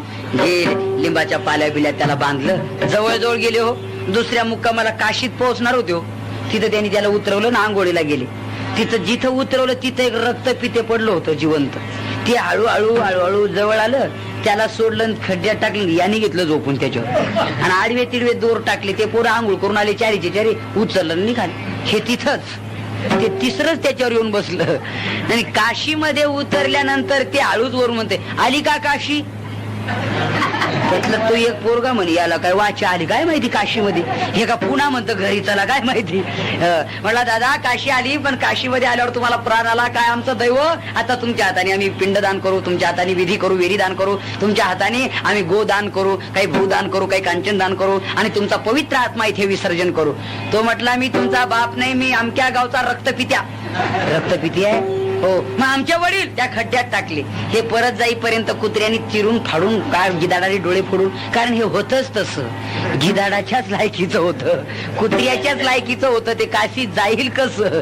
तर काशीत जाण्यासाठी देखील पुण्य, काशीत मरण्यासाठी त्याही पेक्षा पुण्य पाहिजे. सत्कर्म करणारा परोपकारी पुण्यात्मा पाहिजे, तर त्याला मरण येतं आणि मग मोक्ष मिळतो. पण तुकोबाराय म्हणतायत काशीत मेल्यावर मोक्ष मिळतो, पण आमच्या पंढरपुरात निसता कळस पाहिला पंढरपुरात विठोबारायांच्या मंदिराचा तरी मोक्ष मिळतो. तुका म्हणे मोक्ष देखिल्या कळस, मोक्ष देखिल्या कळस, हा नाश अहंकाराचा.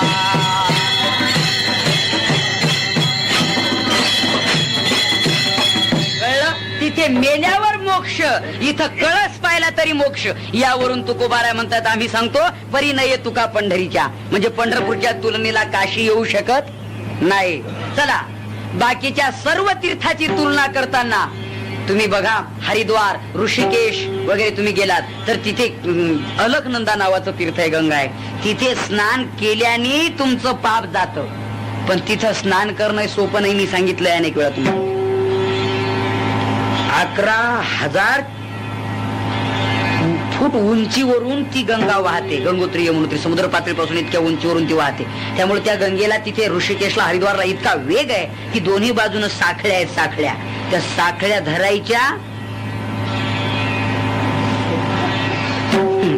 एखाद्या जर म्हणलं दगडू पाणी किती आहे, तो मला एवढं एवढं म्हणलं की चालला दगडू. असा प्रकार आहे. म्हणजे इतका वेग आहे, तिथे बुडणं सोपं नाही. बर त्याच्या पुढे आहे का, ते पाणी पाणी नव्हे, त्या हिमालय पर्वतावरचं वितळलेलं बर्फ आहे. आता बर्फात आंघोळ करणं किती सोपं आहे. एखादा माणूस त्याची टेस्ट घेण्यासाठी पाण्यात बोट बुडवतो, काढतो तर ते बोटच असं वाकडं होतं, ते रक्त गोठलं जात, त्या शिरा आकसतात अशा. ते त्याने शेकायचं सरळ करायचं, शेकायचं सरळ करायचं, शेकायचं सरळ करायचं. त्याच्यात 15 मिनिटं गेली त्याची. मग त्याने त्याचं त्रैरासिक केलं की एक बोट वाकलेलं सरळ करायला 15 मिनिटं, तर पूर्ण बुवा सरळ करायला किती मिनिटं. त्याच्यापेक्षा नको बुवा आंघोळ करायला. अवघडच आहे की नाही ते. म्हणजे पण ज्ञानोबाराय म्हणतायत गंगा पाप घालवील, पण तुम्हाला बुडावं लागेल. पुन्हा ज्ञानेश्वरीतली ओवी सांगतो, त्याला पुरावा मी. शुचित्वे शुची गंगा होय, पाप ताप ही जाय, परी तेच आहे बुडणे एक. तिथं बुडावं लागतं आणि ते बुडणं सोपं. चला या आता लगेच पंढरपुरात, तिकडून ऋषिकेशून या, लगेच निघा पंढरपुरात या. आले का? पंढरपुरात आले का? कुठे येत ते काय माहिती. पंढरपुरात आल्याबरोबर तुकोबाराय म्हणतायत आमच्या पंढरपुरात चंद्रभागेत बुडण्याची गरज नाही, गार पाणी नाही, वाहून जाण्याची धोक्याची सूचना नाही. डोळ्यांनी जरी चंद्रभागा बघितली तरी सर्व तीर्थाचं पुण्य आणि सर्व पापाचं क्षालन. सकळ ही तीर्थे घडती एक वेळा, सकळ ही तीर्थे घडती एक वेळा, चंद्रभागा डोळा देखलेल्या.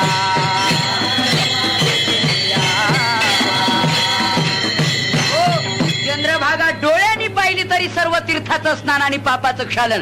गंगेत मात्र बुडावं लागतं. म्हणून परिणय तुका पंढरीच्या. कळलं? 2 प्रकारची तुलना कळली. तिसऱ्या प्रकारची तुलना सांगतो मी पुराणातूनच. बाकीच्या तीर्थात गेल्यावर अभिमान वाढतो, पण पंढरपुरात गेल्यावर अभिमान जातो. यज्ञ याग स्वर्ग भोग आड येती,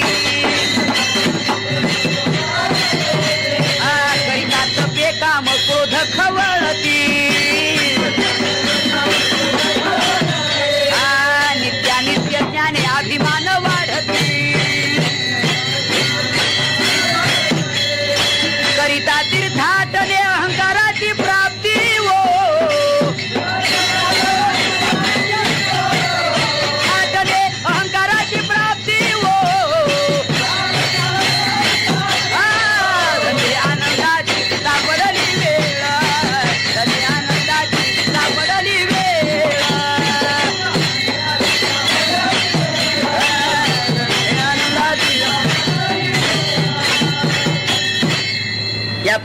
काय सांगितलंय, निळोबारायांची गवळण आहे.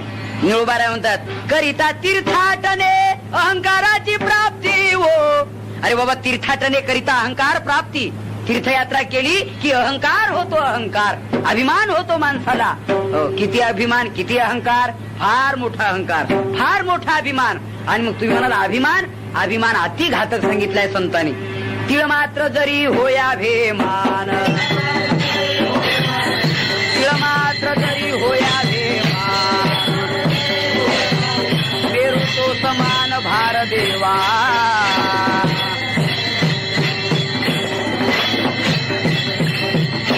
हो, राहू द्या, लहानचा असेल तर. तुका मध्ये नरकी घाली अभिमान, तुका म्हणे नरकी घाली अभिमान, जरी होय ज्ञान गर्वताठा, जरी होय ज्ञान गर्वताठा.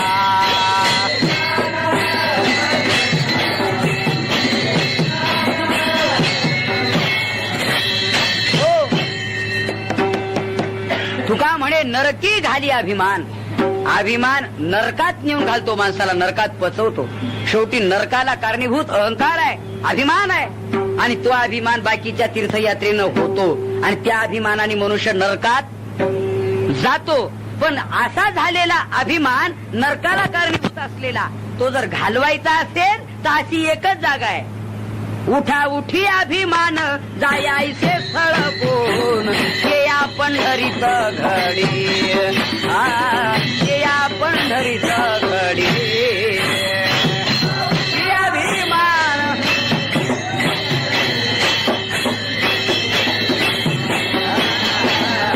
आपण धरीत घडी. प्रमाणाने तुलना करतोय. महाराज म्हणतायत असं एकच ठिकाण आहे, उठा उठी अभिमान जायायचे स्थळ कोण, ते या पंढरीत घडे. पंढरपुरात गेल्याबरोबर अभिमान जातो. कशावरून? त्याची खुणच आहे. महाराज म्हणतायत पंढरीची लोकांना ही अभिमान,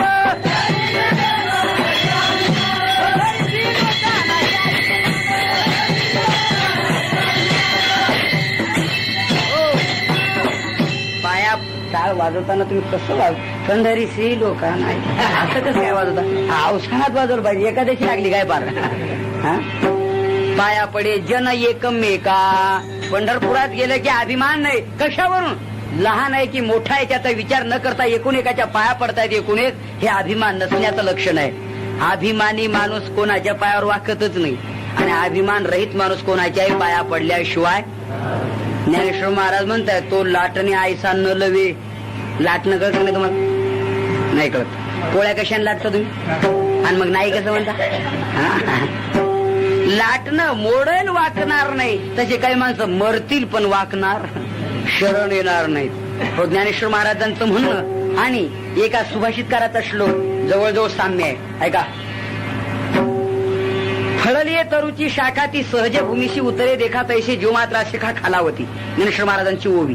आणि सुभाषितकाराचा श्लोक आहे की नमंती गुणिनो जनहा नमंती फलिनो वृक्षहा सूक्ष्म वृक्षस्य मूर्खस्य न नमंती कदाचन. कळलं तुम्हाला?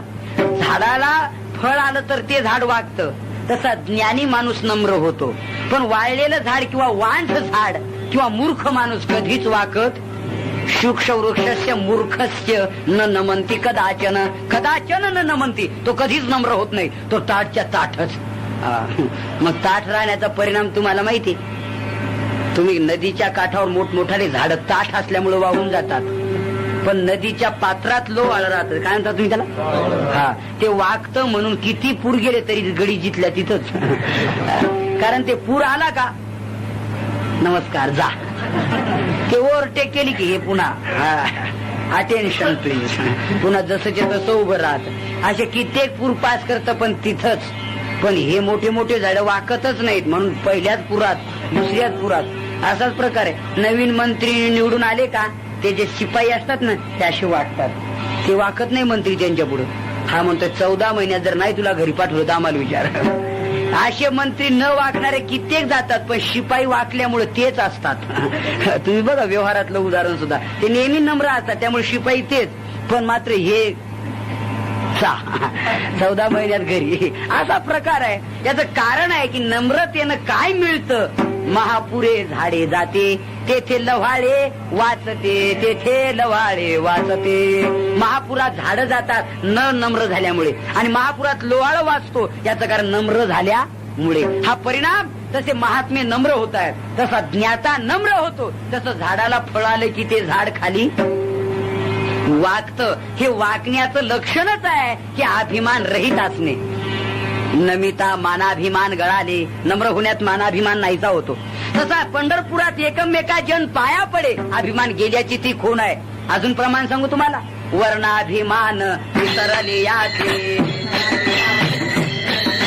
वर्णाभिमान विसरले याचे,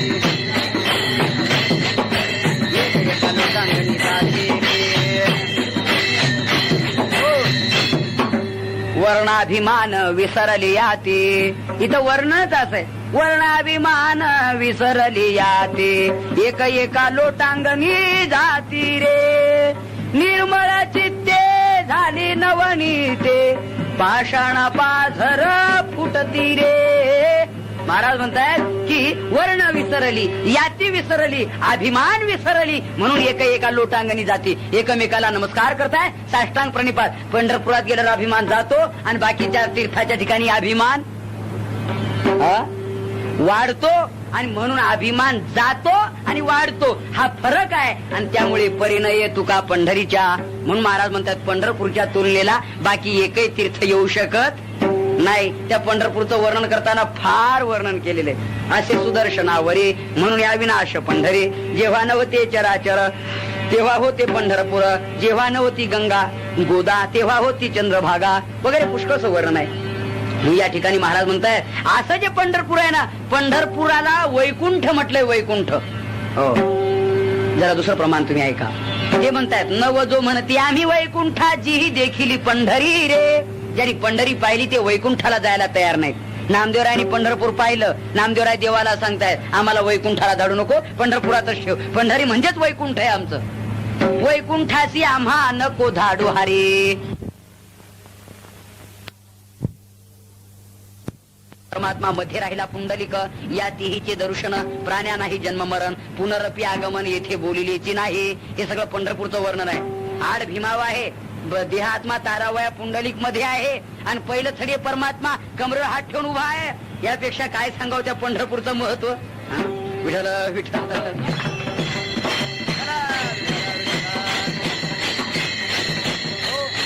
अनंत पट्टीनं ते पंढरपूरचं वर्णन केलेलं आहे. डोळ्यांनी जरी ते बघितलं तीर्थ तर पुण्य मिळतं. बस महाराज म्हणतात निराधीवरा पडता दृष्टी, स्नान होय शुद्ध सृष्टी, अंती तो वैकुंठ प्राप्ती, ऐसे परमेष्टी बोलिला. हे पंढरपूरचं वैशिष्ट्य.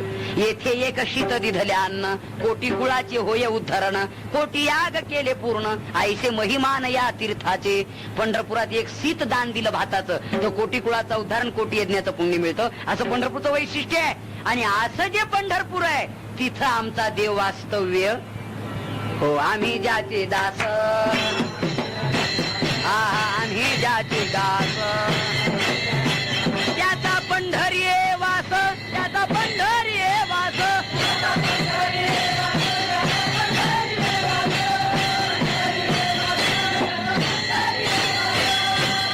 आम्ही ज्याचे दास आहोत ना, त्याचं वास्तव्य पंढरपुरात आहे. अभंगाच्या फक्त पहिल्या चरणाचा विचार सांगितला आणि वेळ संपला. एकदा विठोबा रुक्माई म्हणा की तुम्हाला झोपायला लवकर आहे की नाही. पुण्यवान तुम्ही, लवकर तुम्हाला झोपायला वेळ मिळून येतो. एकदा पुरुषांनी वरती हात करा, सरळ सरळ सरळ. हा, विठोबा रुक्माई.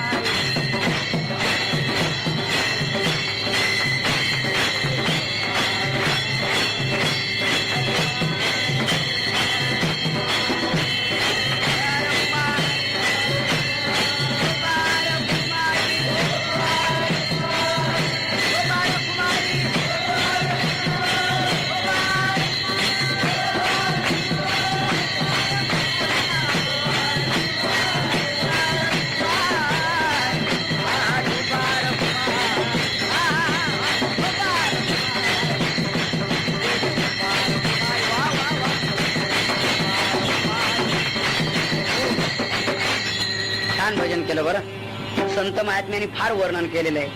टाळी वाजवावी, टाळी वाजवावी, पुढी उभा राहावे, वाटती चालावे पंढरीचे, वाटती चालावे पंढरीचे. जर टाळी वाजवली, जर पताका खांद्यावर घेतली, पंढरपूरची वाट चालली, तर त्याच्या पुण्याला पार नाही असं वर्णन केलेलं आहे. असो, महाराज म्हणतायत आम्ही ज्याचे दास त्याचा पंढरी हे वास. पण इथे एक शंका आली असेल तुम्हाला का नसेल आली काय माहिती. शंका अशी आहे, लोक म्हणू लागले बुवा पंढरपुरात तुमचा देव वास्तव्य करतो, पण जे जे देव पंढरपुरात वास्तव्य करतात ते ते तुमचे उपास्य दैवतच आहेत का? असं जर लक्षण केलं तर पंढरपुरात बरेच देव आहेत. कैकाडी बाबाच्या मठात गेलं तर 33 कोटी देव, तनपुरे बाबाच्या मठात गेलो तर खूपच देव आहे की नाही. माणसं म्हणतात ना चारी धाम पाहू नये पण कैकाडी बाबाचा मठ पाहू म्हणतात की नाही. सगळे देव आहेत तिथं. आणि मग तुम्ही म्हणता ज्याचं वास्तव्य पंढरपुरात त्याचे आम्ही दास आहोत, असं जर विधान केलं, असं जर लक्षण केलं, तर याच्या शास्त्रामध्ये लक्षण प्रमाणाभ्याम वस्तुसिद्धी, लक्षणाने देवाची वस्तूची सिद्धी होते. पण ते लक्षण अतिव्याप्ती, अव्याप्ती आणि असंभव 3 प्रकारचे दोष वगळून लक्षण केलं पाहिजे. त्याला निर्दुष्ट लक्षण म्हणतात, नाही तर ते सदोष लक्षण ठरतं. म्हणजे वेदांत शास्त्रातला प्रकार झाला. सदोष लक्षण आहे तर निर्दुष्ट लक्षण म्हणजे काय? काही लक्षणात अतिव्याप्ती दोष येतो. काळी असते ती गाय, मग काळी शेळी असते आणि काळी म्हैस असते, मग त्या गाईच का? अतिव्याप्ती दोष. काही ठिकाणी अव्याप्ती दोष म्हणजे लक्षण लक्षाच्या ठिकाणी, ऐका, लक्षण लक्षाच्या ठिकाणी भरून अन्य ठिकाणी जातं त्याला अतिव्याप्ती दोष म्हणतात. लक्षण लक्षाच्या ठिकाणी अपूर्ण ठरतं म्हणजे कमी पडतं त्याला अव्याप्ती दोष म्हणतात. आणि लक्षण लक्षाच्या ठिकाणी सिद्धच होत नाही, त्याचा आणि याचा काही संबंध नाही. उदाहरणार्थ एक खुराची गाय, वास्तविक एक खुराची गायच नाही, त्यामुळे हे लक्षण लक्षाच्या ठिकाणी सिद्ध, त्याला असंभव दोष म्हणतात. बर, त्यातल्या त्यात अव्याप्ती दोष म्हणजे ते अपूर्ण पडतं लक्षण लक्षाच्या ठिकाणी. ते तुमच्या मागचा तो म्हातारा म्हणून त्याला तस्कर जाऊ, त्या म्हातारा त्या माणसाला, हा त्याच बाबाला जागे राहा फक्त, नाही म्हणू नका. बरोबर घर नंबर चेक करतो मी. मग ते काय गप बसतं का? जाहीरच होत ते. हे कोणतं लक्षण आहे?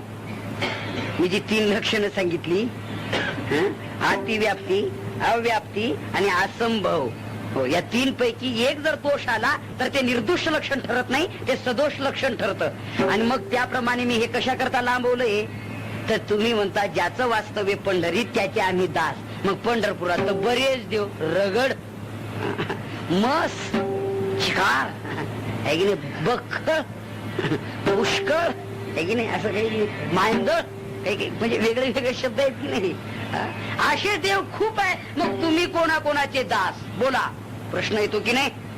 तर महाराज म्हणतात हो, तर ते लक्षण निर्दुष्ट ठरण्याकरता, अतिव्याप्ती दोष वगळण्याकरता दुसरं चरण आहे. तो हा देवाचाही देवा, तो हा देवाचाही देवा,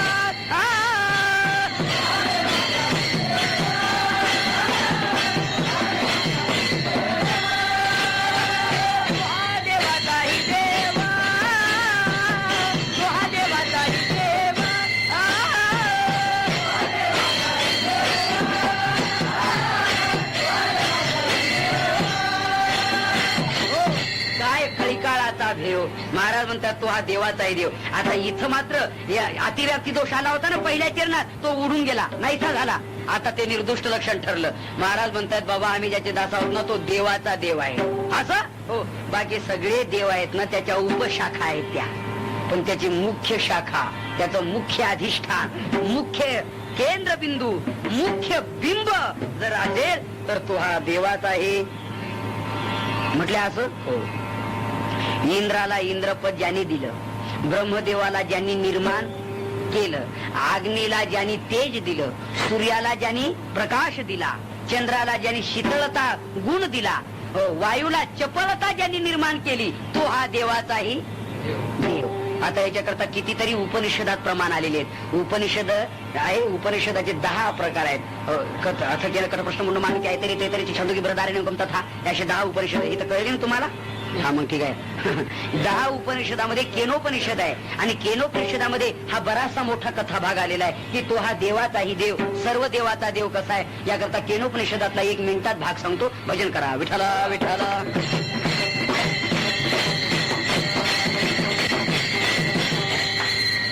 एकदा असा प्रकार घडला की देव दानवांना जरा अहंकार झाला की मी मोठे, मी मोठा, आम्ही मोठे, आम्ही मोठे. त्यांच्यामध्ये एक तुंबळ असं युद्ध झालं आणि मुख्य भगवान परमात्म्याने आपली शक्ती देऊन देवांना विजयी केलं आणि दैत्य दानवांचा पराभव केला. त्यांचा पराभव केला आणि यांचा विजय झाला. यांचा विजय झाल्यानंतर आपसामध्ये यांची चर्चा सुरू झाली. विजयी झालेल्या मंडळीची विजय यात्रा काढतात का नाही तुमच्याकडे? हा मग बरं. विजय यात्रा निघाली आणि मग एक सभा घेतली त्यांनी आणि त्या सभेमध्ये जो तो म्हणू लागला, कळलं ना, मी होतो म्हणून. तो म्हणे मी होतो. अग्नी म्हणे मी होतो म्हणून तुम्हाला विजय मिळाला. अरे मी चालतच सुटलो सगळं सैन्य. वायू देवता म्हणे तू काय जाळतो पांगळा, जिथं टाकला तिथे चरतो बसतो. मी होतो तुला इथून उचलायचा तिथे मांडायचं. म्हणजे अग्नीला कोणीकडे न्यायचं तो प्रश्न कोणाचा आहे? शाबास, असं ऐकलं पाहिजे डोळे उघडून. वाऱ्याचा अरे मी होतो म्हणून विजय मिळाला. दुसरा म्हणे मी होतो म्हणून विजय मिळाला. पण खरा ज्याच्यामुळे विजय मिळाला त्याचं नाव सत्कार समारंभात नाही, न पुरस्कार यादीत नाही, न स्वागतामध्ये नाही, कुठंच नाही. भगवंतानी विचार केला, बर कोणामुळे विजय मिळाला आपण जरा थोडस त्याची खात्री करू. भगवंतानी अग्नीचं तेज तिथं निर्माण केलं. असा गोळाचे गोळा आणि एकदम असा भरभर भरभर तो वाढला. तेवढ्यात इंद्राने आपल्या अधिकारात अग्नीला काम सांगितलं की अग्नीचा तेजपुंज गोळा वाढतोय त्याचा परिचय काढून आणा. आता अग्नीला जरा राग आला, एवढा मोठा माणूस मी आणि किरकोळ काम सांगितलं. मोठ्या माणसाला छोटं काम सांगितलं म्हणजे अपमान वाटतो माणसाला. गेला तिथे आणि अहंकाराने फुगलेला अग्निदेव त्या भगवान परमात्म्याला, कोण तुम्ही? तो म्हणे मी कोण आहे मागावून सांगेन. प्रथमतः मला आपला परिचय हवाय, तुम्ही कोण आहात? मग तर याचा अजूनच अपमान, कारण अग्नीचा परिचय नाही असं कोण आहे? अग्नी म्हणे माझा परिचय जिवंत माणसाला तर आहेच. हा हा बरोबर आहे, असं हळूहळू कळलं पाहिजे. पण मेलेल्यांना सुद्धा माझ्याशी सामना आहे. आणि तुम्ही मला म्हणता तुमचा परिचय काय म्हणजे काय? हो कसं काय विचारणं झालंय. म्हटले मला अग्नी म्हणतात, माझ्या मनात तर त्रैलोक्याची राख रांगोळी करतो मी असं. आता तो भगवान होता. तो म्हटला मग एवढी गवताची काडी जाळता का? आता जो त्रैलोक्य जाळणारा त्याला गवताची काडी जाळायला सांगितली तर अपमान नाही का? अहो भारताच्या पंतप्रधान PV नरसिंहरावला तुम्ही म्हटले आमच्या मंदिराची भिंत पडली, अर्धगुणी सिमेंट दिल्ली येऊन पाठवा, तर अपमान नाही का त्यांना पंतप्रधानाचा? पंतप्रधानाला कुठं अर्धगुणी सिमेंट मागत असतात का? तर अपमान आहे मोठ्या माणसाचा. त्याला राग आला, गवताची काडी जाळा झाली, पूर्ण शक्ती एकत्रित आणली पण ती काडी जळली तर नाही पण गरम सुद्धा झाली. आणि मग अग्नी मात्र घाबरला की हे दिसतंय ना हे काही वेगळंच आहे. आपलं डिपॉझिट जप्त होणे म्हणून परत फिरलं ते. पण परत फिरलं पण ते सांगितलं नाही की माझं असं असं झालंय म्हणून. तुम्हाला आपल्याला काय परिचय होत नाही बा, तुम्ही दुसऱ्याला कोणाला पाठवा. ते नाही का तुम्हाला गणपतीच्या बेंबीची गोष्ट माहिती आहे का तुम्हाला? हा तुम्हाला माहितीच नाही. गाई चारायला गेली पोरं, मोठा गणपती होता दगडाचा एका ठिकाणी. आता घेणं नाही देणं नाही, गणपतीची ढेरी मोठी असते आणि बेंबी मोठी, त्यांच्याची बोर घातले त्या बेंबीत काही काही घेणं होतं का त्याला. आता त्याच्यात बऱ्याच दिवसाचा एक बाबा होता विंचू, त्यालाही बऱ्याच दिवसाचं गिऱ्हाईक मिळालं होतं. त्यानं पॉवरफुल ट्रिपल पोलिओचा डोस दिला मारून, छान देशी ठणका बसला. पण तो म्हणे आता मी जर बोंबरलो तर बाकीचे 9 जण हसतील आणि मी एकट्याने विरडायचं. मग तो म्हणला आपल्या यादीत भर पडावी. ते गेलं, वेदना पुष्कळ पण दाटून म्हणजे काय नाऱ्या म्हणजे काय, त्या गणपतीच्या बेंबीत बोट घातलं ना अशी गार हवा येते ना. इकडं तर बोट दाबायचं पोट पण तोंडाने म्हणायचं अशी गार हवा येते ना. दुसऱ्याने गेलं घाल बोट म्हणजे घातलं बोट घातलं त्याला ठणका दिला, बोंबलू नको. मलाही तसंच झालं होतं, त्यांना येऊ असं करून सगळ्यांना एकच साक्षात्कार. तसा अग्नी गेला पण सांगितलं नाही तिकडे तसं होतंय म्हणून. वाऱ्याला पाठवलं त्याला तोच प्रकार. सगळ्या देवता गेल्या आणि सगळ्यांना कळलं की हा काही सामान्य प्रकार नाही, विशेष प्रकार आहे, आपल्या सगळ्यांपेक्षा वेगळा प्रकार आहे. आणि मग सगळ्यांनी प्रार्थना केली देवाची. श्री अनंता मधुसूदना पद्मनाभा नारायणा. देवा प्रगट व्हाता. देव प्रगट झाले आणि मग म्हणाले काय रे कोणामुळे विजय मिळाला. काय होतं ते. आता या सगळ्या दृष्टांताचं सार सांगायचंय मला तुम्हाला की अग्नी काडी का जाळू शकत नाही, पाऊस म्हणजे का भिजू शकत नाही आणि वायू देवता त्या काडीला का उडू शकत नाही. याचं कारण आहे यांच्यामध्ये जी शक्ती होती ना ती ज्याची होती त्यांनी काढून घेतली. आणि मग असं घडतंच. माणसं म्हणतात ना बॅटरीचा प्रकाश, बॅटरीचा प्रकाश. पण बॅटरी मधले सेल काढले ना तर ते रिकामं खोकं कंदिलानी पाहावं लागतं कुठं पडले ते. बॅटरीचं जे डबडा असतं ना वरचं कोकं कवर, मग प्रकाश बॅटरीचा नाही मधल्या सेलचा आहे.